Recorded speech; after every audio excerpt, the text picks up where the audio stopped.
creció en el colegio de mis chicos, lo conocía al papá de Néstor, gran amigo mío. Íbamos al campamento a seguirle a los chicos cabezudos estos, trasnochábamos, nos quedamos tres noches siguiéndolo para que se porten bien. Lo mismo nos hinchaban todo.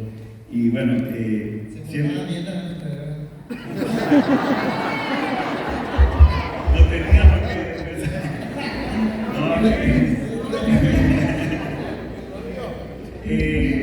Y bueno, siempre que lo veo a Néstor, me acuerdo de su papá que también nos dejó, y verdaderamente lo siento como un hijo, y estoy disfrutando de su éxito, tanto acá con Edu Martínez también, que son grandes músicos y están llevando bien